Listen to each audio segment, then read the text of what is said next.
All right, good afternoon, and thank you everyone for joining us for this exciting, momentous, and historic day for the University of Oklahoma and the Southeastern Conference. With us, to my immediate left, are President Joseph Harroz Jr., SEC Commissioner Greg Sankey, and OU Vice President and Director of Athletics Joe Castiglione. We will begin with brief opening remarks here at the podium from each of our guests, and then we'll take questions until approximately 3:30. President Harroz, would you like to get us started? This all seems very serious. Hey, it's good to see everyone. This has been, as you might know, some years in the making, and I was hoping to one day have this press conference where we actually announced that the University of Oklahoma was joining the Southeast Conference, and that day is today. So thanks to everyone for being here. I know you want to hear mostly from me. I found that to be true in intercollegiate athletics. I've seen a lot of you at board meetings.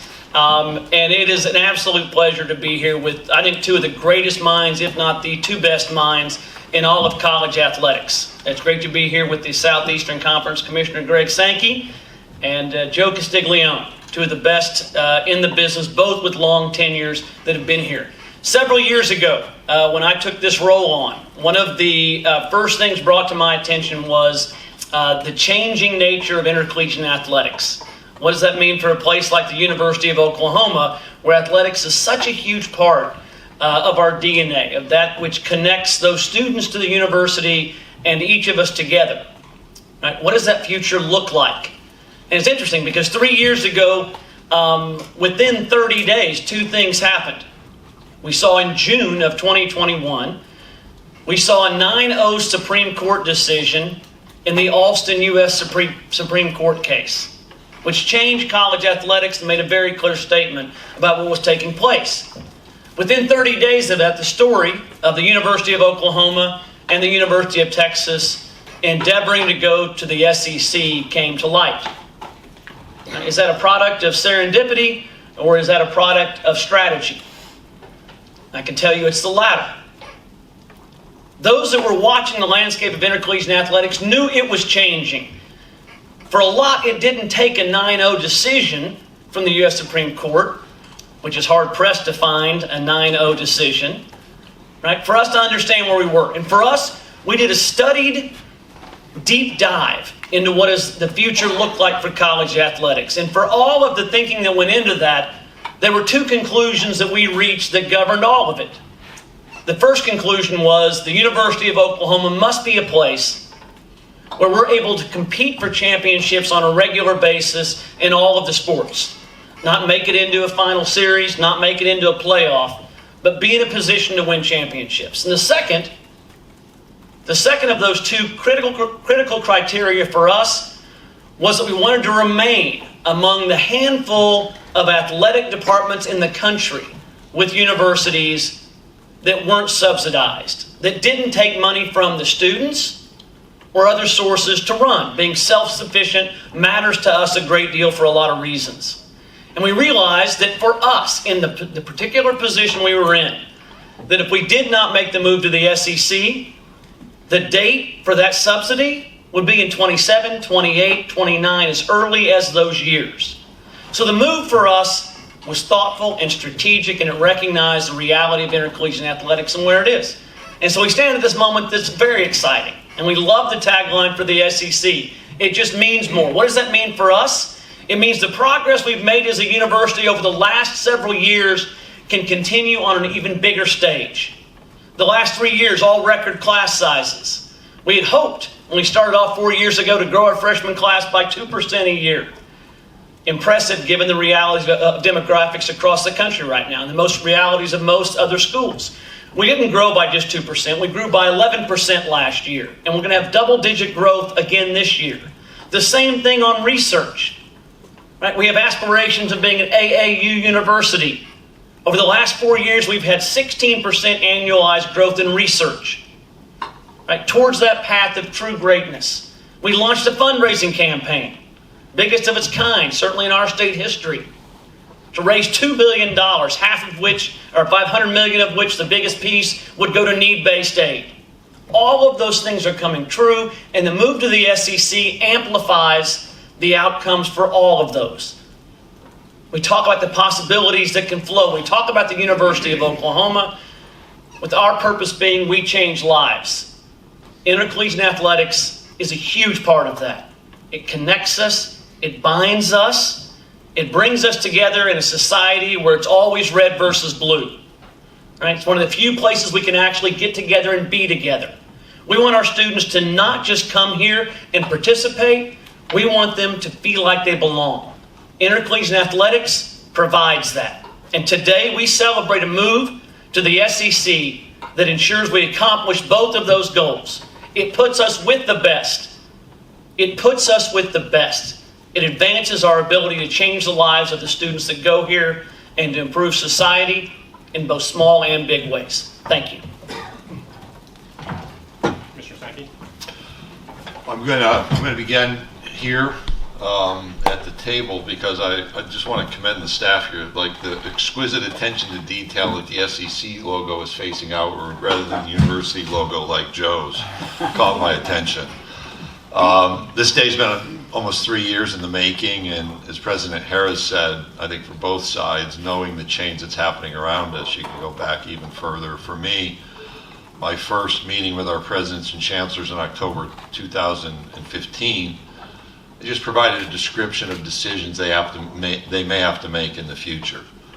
One of those being around conference membership movement and how do they think through those issues. And that became an annual point of visit, and obviously in 2021, as we headed into our summer meeting with our presidents, and then through that summer we made an announcement that leads us here. I really respect the way President Harroz and President Hartzell both positioned how we would approach this transition, and the words respectful and orderly were spoken from the very first moment that we talked about an invitation and the acceptance of that invitation in late July 2021. You've not seen banners and logos and heralding of the SEC move as they've been respectful of their colleagues in the Big 12. Yet that brings us today, where we are a 16-member conference. We are no longer 14 waiting for 2. We are at 16. And it's a personal point of pride to be here today to welcome officially the University of Oklahoma into the Southeastern Conference. And just one personal note, I made my first visit to the state of Oklahoma in 1969 as a 5-year-old. My grandfather was raised in Choteau, Oklahoma. I grew up in upstate New York. That's quite a journey in the late 60s, not quite as easy as it would be today. He was a proud member of United Association of Plumbers and Pipe Fitters Local 798 out of Tulsa, Oklahoma. And so this state has always been a part of our family's life. He was a Yankees fan, not because we lived in New York, but because of Mickey Mantle. And that meaning is not lost upon me personally today. And it is an honor to represent the Southeastern Conference, our presidents and chancellors, our 14 universities that are now 16 universities, and celebrating this day and knowing that we are entering a new era with enormous complexity and enormous opportunity to shape the future from the leadership position of the Southeastern Conference. So I look forward to interacting with you a bit, and for the rest of our day to be with both Joe C. and Joe H. and the members of the university, faculty, staff, athletic department, fans, students, coaches, to celebrate this move to the Southeastern Conference. Well, welcome, and good to see a lot of you. Don't get to see as many of you as often at this time of year, but we knew we'd have something to bring you out, and so glad that you're here. Before I make my comments, I want to thank other members of the Southeastern Conference office, the leadership that supports our commissioner, many great people we've gotten to know in the meetings we've attended in the last several years, and people that are at the forefront of making great decisions around strategies for athletics, and certainly how it helps the SEC be strong. So I just want to say thank you to all of you for coming out. Some of you know them pretty well, and I get to see them a lot more. So we're here. There's no more, hey Joe, what do you think of, are you excited about, hey, when you get there, you're going to, and fill in the blank. Because many of you all have been asking me that for pretty much the last year, certainly more intentionally, but ever since we made the announcement, always talking about what's next, and we didn't have a lot of information, or at least we had information we couldn't give you at the time.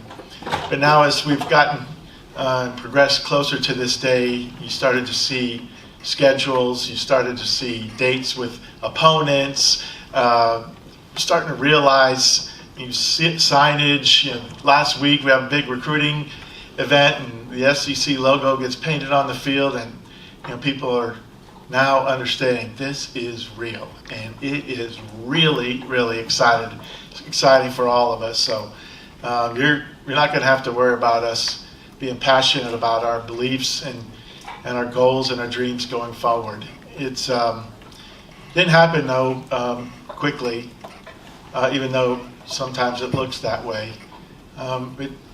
It came after a lot of thought, deep thought about us as a university, and where we are, in the world, what we're trying to accomplish broadly as a university, and what role intercollegiate athletics plays in that, and trying to keep an eye on how college athletics was evolving much more quickly than some people 10 years ago wanted to admit.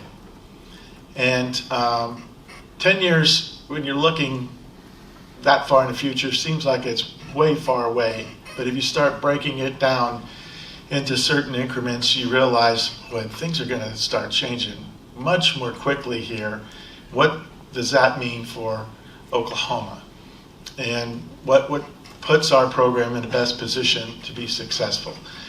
And so I really reflect back onto the words that our president just provided. And I want to express a great deal of appreciation to him, his exemplary and strong leadership, to our board, both current and some of the former members that were on the board at the time this was being discussed and the decision was ultimately made. It was bold. It was forward thinking. It wasn't reactionary. And what we were going to do was also going to relate to what we were doing right at the time. And we wanted to do something probably few have done in this last 15 or 20 years around conference realignment. We wanted to do it in the best way possible that was orderly and honored all of our commitments and tried to respect our the members of the conference we were in. And in spite of the way the news came out in that July of 2021, we've done every single thing we said we would. And most importantly, what led us to this day. And so we think about what the move to the SEC means and how the strength of our university, our brand, if you will, to marry with the SEC and their strength and brand. And you step back and you reflect and say, there are so many like-minded institutions that are coming together that, what we bring to help the SEC be stronger, what their strength brings to help us be stronger in the long run. This is a natural fit. And I want to thank the commissioner and president and all the other leadership in the conference for helping this be as seamless as it could be under the circumstances. And so when we know where we're going forward, I told our staff and I told some of the fans that we met with last night and this morning,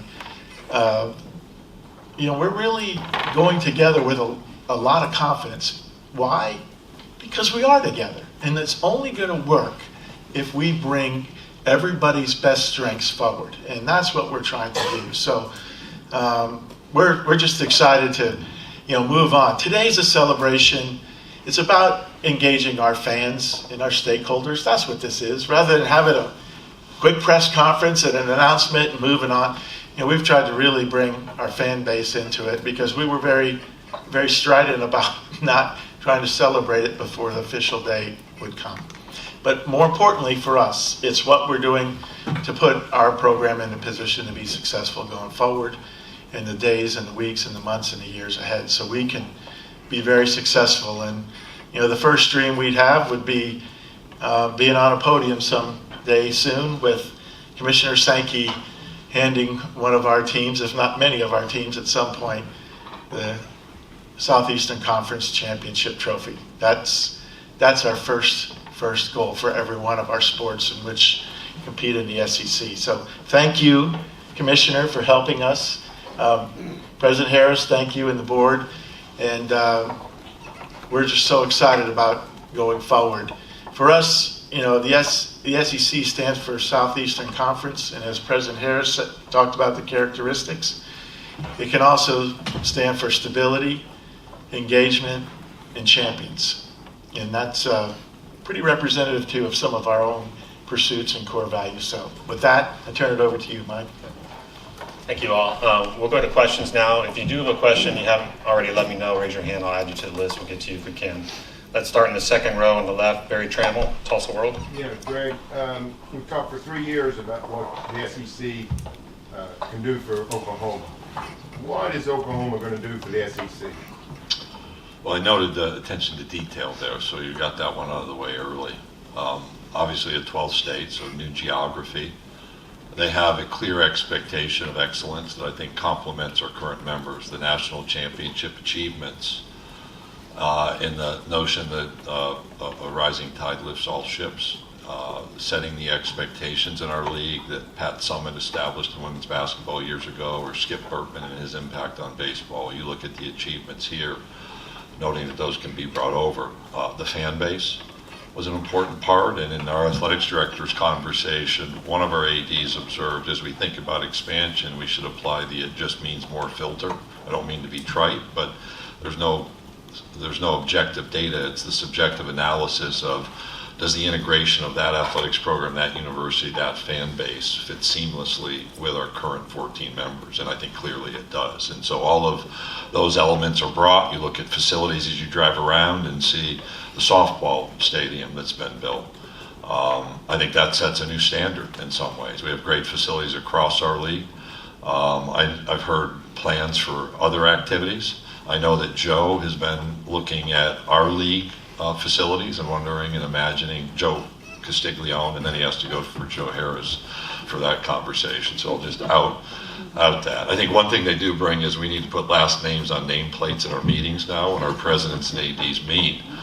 But they bring an elevation of expectation and a new set of challenges. They bring a new community, and the people here have the opportunity to visit new communities. I give the university and the folks in Norman from, I won't use the name right, but Chamber of Commerce or Visitors Bureau, who've been out scouting and thinking about how they communicate with our communities to bring people here. And so I think that's already been an action item, and I think that seamless integration you've heard about means they bring a reflection of who we are, and that helps us all achieve. I'll also know that when I thought strategically about expansion, what President Harroz commented on student enrollment in the changing demographic world is important across all of our campuses, and I felt that bringing in both Oklahoma and Texas helped build that level of interest across all of our campuses as we all compete for student population. And as we sit here in an athletic building and think about athletic things, I don't think it can be understated that the ability for us to position ourselves to be a national brand with a regional footprint that's easily accessible has meaning and is a platform for how we recruit students, how we recruit faculty, how we recruit people to our campuses. Okay, let's go right side, third row, Ryan Aber of the Oklahoman. Yeah, Joe Castiglione, I want to ask you, talking about the reasons that Joseph Harroz gave for the move, specifically the second one, the financial aspect of it, and keeping this athletic program one that doesn't need outside subsidy. How important was that? How challenging had it become over the last few years, and especially as you look forward? And what is it about this move that makes that sustainable? Well, if anybody's been paying attention, you know that the expenses in college athletics or around college athletics are going up much faster than the rate of new revenue. And we're challenged every day and have been. Go back to my first days here at Oklahoma, we have to find new ways to generate revenue. Going back to even, 98, the television revenue or the conference revenue sharing wasn't as big of a component of an athletic department budget back then as it has become. We weren't on television as much, so obviously the value wasn't quite like it is today with being on television, not just in football, but across many sports. Conferences didn't have their own networks. We didn't have as much activation and or integration of corporate sponsors. So while we had some, most of that was done at the local level. And some of that now has evolved on a bigger scale for strategic reasons, but we're still doing a lot on our campus. But when we were looking at the world going forward, it wasn't about where we were that day or where we might be 2 or 3 years from that point forward. It was where we were going to be in 25, when television contracts would change. Where were we going to be when people realized we're going to have to share some revenue with athletes? Where were we going to be then? And where were we going to be with more and more investment across a lot of other sports, be it facilities, be it investment in the program, handling rising costs? So Ryan, to your point, that's where we were trying to evaluate, not just what was happening right then, but how was the world going to change and where Oklahoma was going to be, whether it was going to be following along or play a role in taking the opportunity to lead our program. And that's where, go back to the great leadership here at the university. They're willing to step back and think and be bold about the future. And so we have a little bit of a difference than when we announced our membership in the SEC. We announced that we were going to go in 2025 because that was the original timeline. But as we've seen, so many other things took place in college athletics that forced all conferences to think a little differently. And one of the ways the Big 12 started thinking, it basically created an incentive to talk to us about an earlier departure, 1 year earlier. So we're here today instead of a year from that. And we're very, very excited about what that will mean for our program going forward, and understanding in some way, shape, or form, those things we saw 8-10 years ago are happening before our eyes. And they're complex. We still have to find the right way forward, and we will. But now we've created a stability, and at least a model for stability, by partnering with the SEC and being a member, and for what we can do to help make the SEC itself stronger. Third row aisle, George Stoya, Sooner Scoop. Yeah, I have a question for kind of all three of you guys. Could you guys take us back to when these conversations first started? Joe, when you talked to Chris Del Conte about this maybe happening and kind of the idea of what sparked it, where were you, when did it happen? Joe Harris, when Joe C calls you up and says, hey, what do you think about this? And Greg, that first initial call, and they said, hey, would you be open to this? You're wanting a glimpse of my book? Yes. Well, I'll just jump in then. I'm not going to give you a glimpse of my book, but as I just mentioned, this whole thought process started probably 10 years ago, maybe even before that. You ask, well, why? Well, we just went through 3 different experiences around conference realignment within a period of 2 to 3 years. The summer of 2010, Nebraska-Colorado leave. The conference steps back, stabilizes itself, thought through whether expansion was the right way to go then? If so, what would it look like? And decided, we're good. We're good with 10 members. And we negotiated a television contract for the future of those 10 members. And then a year or so later, things change, and 2 of the members are leaving to go to the SEC, and now the Big 12 is faced with 8 remaining teams and what it was going to do, and had a lot of options on the table. And at the time, the decisions that were made related to adding 2 as opposed to any more than 2. So, all right, the conference is back at the number of original members, that had been constituted in that year and a half before. And the 2 members that were added were and have been great members of the Big 12. But things were continuing to evolve, and we just started paying attention to all of it. And then if you remember, the onset of other conference moves and the decision by the Big 12 to look at expanded membership, and us having a glimpse, behind the curtain of what that meant. And there was a decision not to do it. I think it was 2016.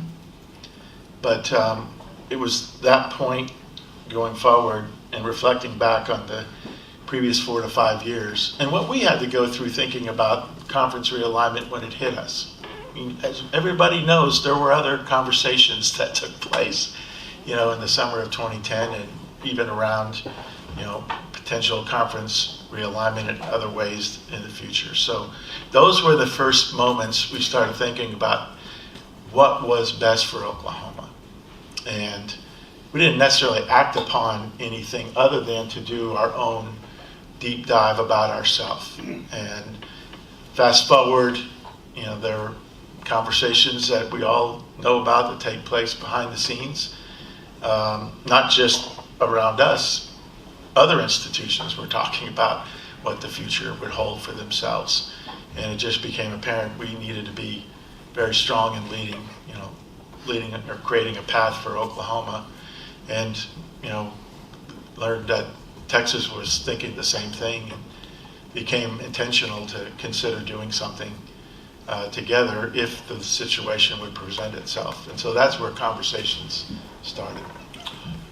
President Harroz, or Commissioner, do you want to go? Yeah, well, a couple high-level things for me. October 2015, I shared, we presented analysis. I presented analysis to our presidents and chancellors about what might happen, because I think we always have to be mindful of what might happen.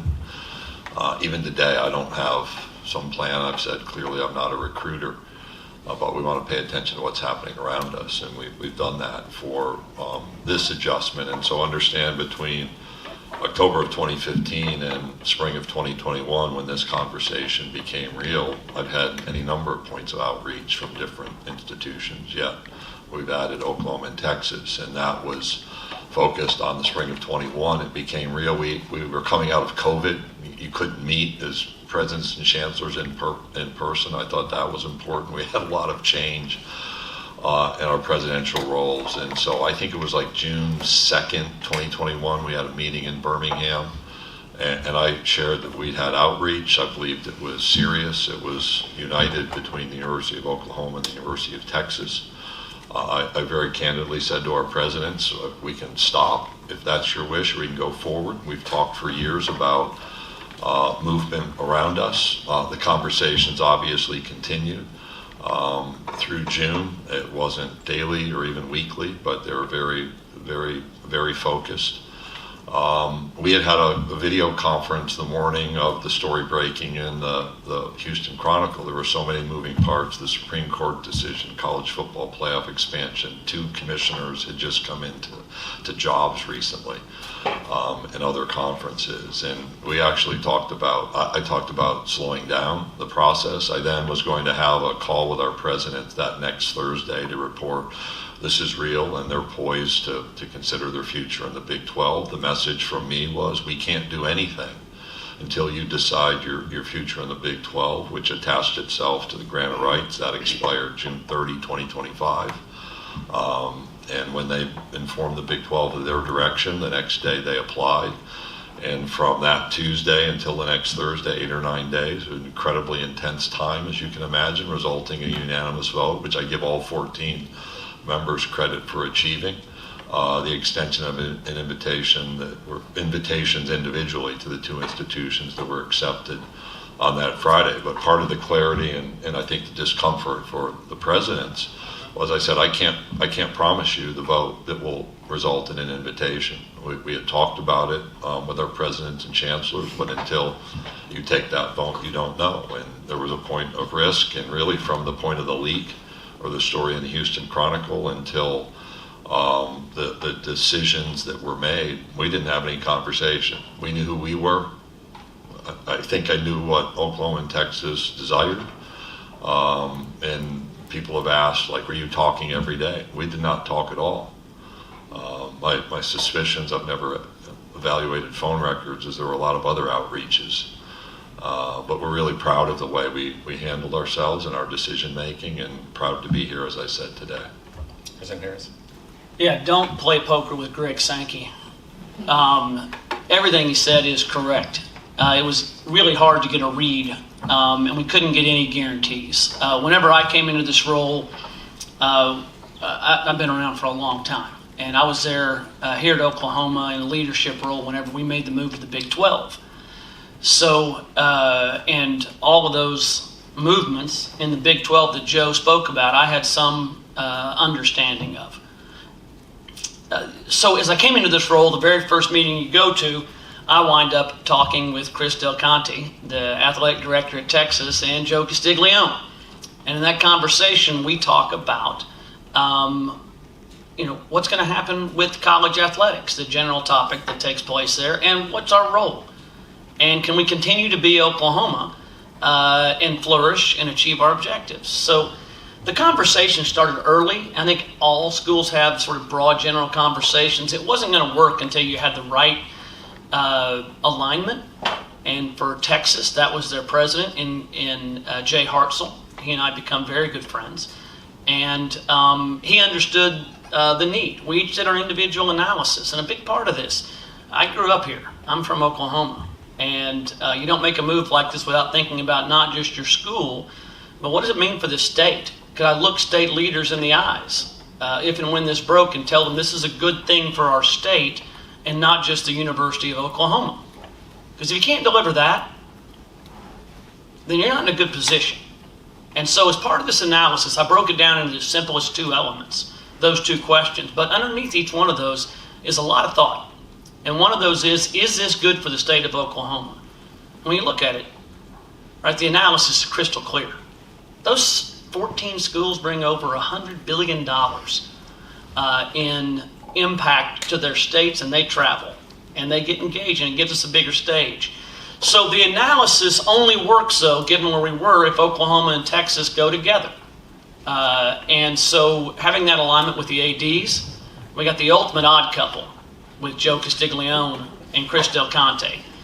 I would argue that Chris is much odder. But Jay Hartzell, the Texas president, has been essential as well, because you knew once this thing starts rolling that everyone's going to try and pick somebody else off. And there's going to be a lot of drama. You just know it's a reality. It's the same reality. I understand that when I come to sit down with these 3, I'm the 3rd most interesting person at this table. Right? I'm Sooner born and Sooner bred, and I know how it works, and I know how attractive athletics is. So we knew once it started rolling, people would try and pick off or divide or find reasons for it not to work. I think the reason this has worked and the reason we're here today is because it's the right people doing it for the right reasons. And it was important to us to do it in the right way. I think you see a lot of people in college athletics these days making decisions just for themselves and not thinking about the message that it sends. One of the conversations I was so proud of that took place during this process was, if we're going to leave, we're going to do it the right way. Right? And the right way for us to do this was to honor our commitment under the media rights agreement through 2025. Would have been a long time being in there in the conference, but it was the right thing to do that sends the right message. Because they had tried to extend those rights agreements before. We didn't extend. It couldn't have come as a surprise. So to us, a lot of the conversations had to come around, is it the right thing not just for each of the schools? Is it the right thing for the right reasons and beyond just your school? Is it good for Texas? Is it good for Oklahoma? And not just the universities of, but the states of. And then a number of conversations. And Greg, terrifying person to try and, I tried everything I could to get him to commit the SEC would take us. And he wouldn't do it. Right? Indicated he'd take it, but he wasn't going to get in the way of something. And we had to be the ones that made the overture. So it was a long time in coming, but something I think was born the right way. Thank you. Other aisle, third row, Dean Blevins, News 9. Commissioner, good to see you again. Yeah, Dean, good to see you. My guess is you didn't make a whole lot of C's and D's in school.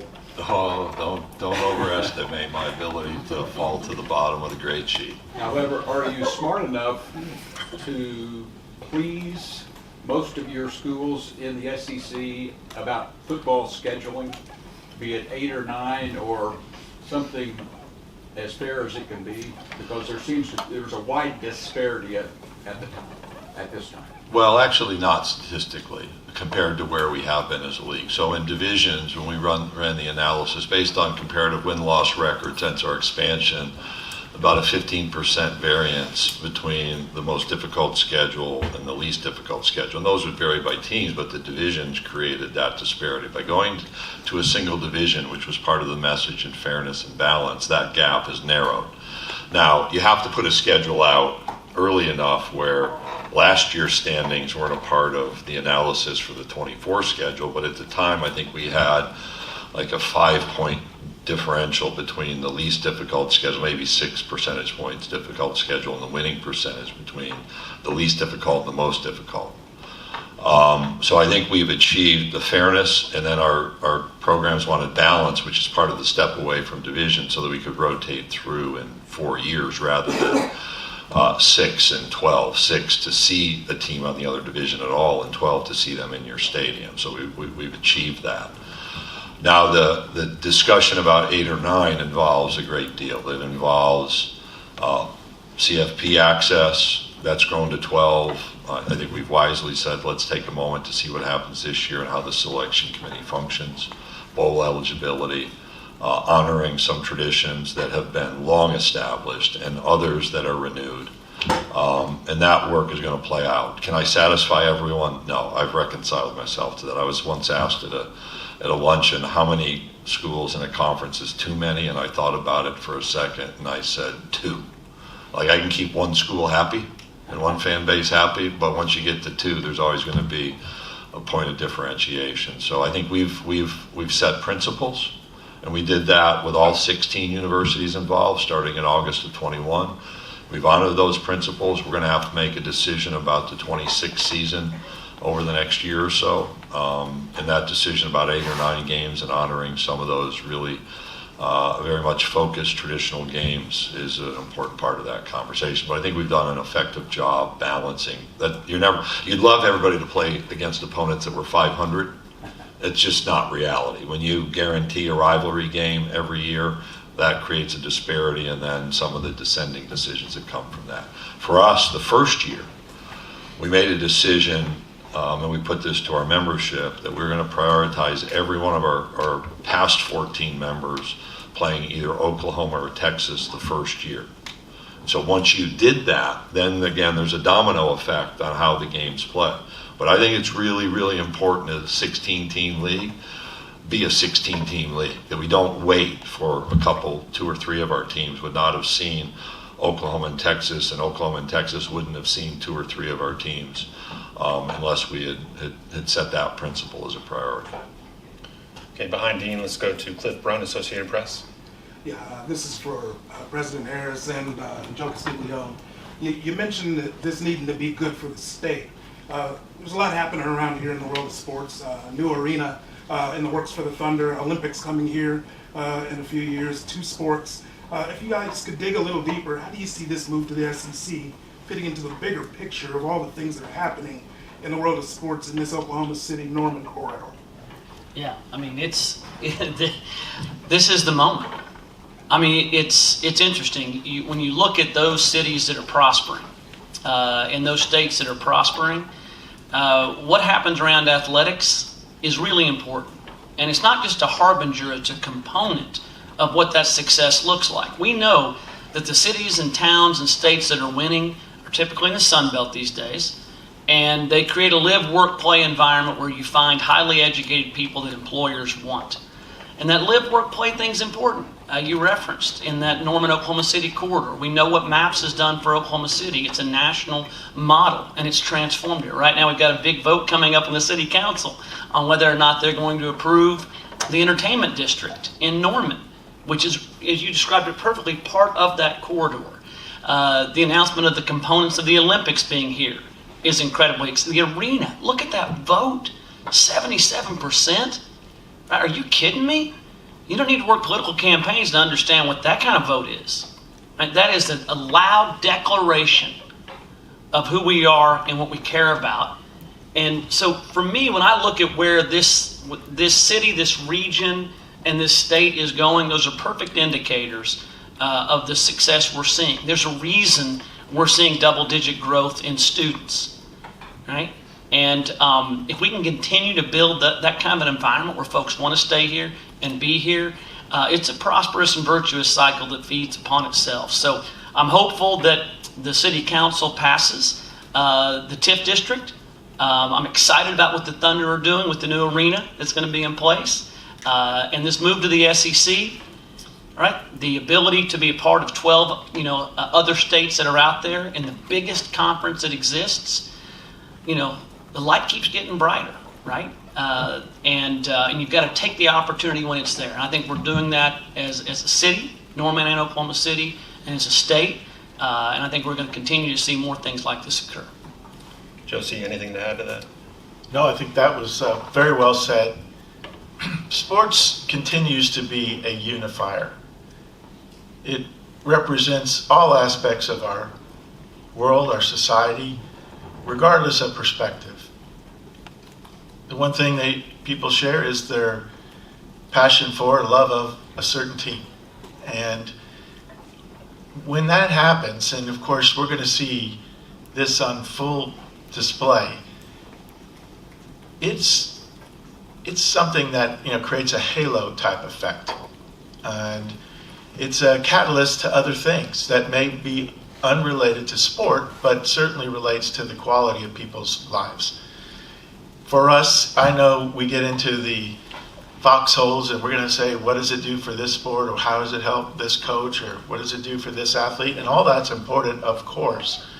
But talking about the broad reach, like you said, and as President Harroz said, this is what sports can do. It's a powerful, powerful opportunity, and we're just trying to seize every element of it to help everybody else be successful. Okay, let's go second row left, Jesse Crittenden, OU Insider. Greg, kind of to that end, in terms of the college football landscape, you mentioned it's changing a lot of things happening. When it comes to maybe traditions changing, rivalries changing, things like that, how intentional maybe do you have to be to get OU incorporated into the SEC, the tradition? How intentional do you have to be? How much do you think that happens naturally? And to that end, there's been a lot of talk in the past about the horns down gesture. Do you expect that? Can you confirm whether or not that'll be a penalty moving forward? Yeah, I'm not going to talk about football penalties on July 1st. I'll let my football coordinator deal with that. I think we've used the word seamless. The creativity of our fan base on social media is on full display today, and I think that Oklahoma and Texas are being treated as our past 14 members, and you'll see both the warm and the cold embrace that can be present, and that is in many ways who we are. I think as I look back and think about A&M coming in 2012 with Johnny, boom, they're in the SEC. There wasn't any question. I can remember iconic moments. I can recall being at Missouri when they won the East, as the kick six was playing out on the TV in the press box. It happens, and it happens early because we have 16 members. We don't have 14 members plus 2. We have 16 members, and the University of Oklahoma will stand on its own and will compete successfully, and will create those moments soon. And those will become memories here and memories across our conference. I will note, just shifting, I have some staff here, so Taylor Brasher is our Director of Digital Media, Garth Glissman, our Associate Commissioner for Men's Basketball, Tiffany Daniels, our Associate Commissioner for Competition and Senior Women Administrator, Herb Vincent, our Associate Commissioner for Communications. And I take this time, I was trying to figure out when to put it in. Mark Womack. Mark's been in the conference office since the late 70s, so he started at a time when the NCAA called every Monday in the fall to tell you what one football game would be on TV. We had no women's athletics competition, no men's basketball tournament, and he probably still carries a 10-team pennant logo money clip with him, at least he used to. And so I think he can vouch that, people are integrated quite quickly because the competitive environment and the interest and intensity makes that in fact reality. I think I got everybody, didn't I? Okay, we're a little bit past 3:30. These gentlemen have a tight schedule. We'll take one more question. Tom Green, third row, right side. Greg, last time the SEC expanded, you were still Associate Commissioner under Mike Slive. I guess, what did you learn from that process that you were maybe able to apply to this process or to that 2015 meeting with SEC presidents when discussing the possibility of this in the future? I'll also go back to something that made no notoriety, and that was the summer of 1996, the Southland Conference expansion, which I led when I was 31 years old and 2 months in, with Lamar in southeastern Louisiana. And that is, from both, you had better be prepared. And you had better look broadly at the issues within your leadership room. I don't know if I'm any good at poker simply because I don't play, but you don't want to extend yourself to a point where you're making a level of representation that cannot be backed up with the decisions that are made. And I think it's probably as frustrating as it was for Joe Harroz in those conversations at the presidential level. I'll look people in the eye and say, I was honest, I was direct, I was clear. They had a responsibility with their Big 12 relationship. When they made that decision, then we could go forward with an invitation. And I told both presidents, I said, look, I don't need like the notebook of who you are. We know that. That's something that's happened in the past in expansion. We just need to know you want to be a part of it and are committed to it. And that produced a brief letter of application and then a lot of work to be done. And I think I saw the intensity of the work from the past expansion, because remember, that one fired up pretty quickly. The Longhorn Network concluded yesterday, ironically, and that fired up pretty quickly with A&M after our media days. But you can never assume it was done. And I think there was a quick expectation, as I recall, Mark, you can verify, there was a thought in like mid-July when it arose that we'd have some meetings and maybe by early August we'd have a direction, and that took another month. So don't assume anything. And then we were at 13, people don't recall, we were preparing 13 team schedules. We had 13 team schedules. We were looking to see what growth might be there for 14. And then that played out in November with Missouri. And I was asked yesterday, did you do these celebrations with Texas A&M and Missouri? We did, but they were very quick. We had 3 years of planning here. So one of the lessons here is if you want to have a big celebration, do 3 years of prep work. We did those on weekdays in the middle of the football season, one in September and one in November. And so all of these experiences have been different.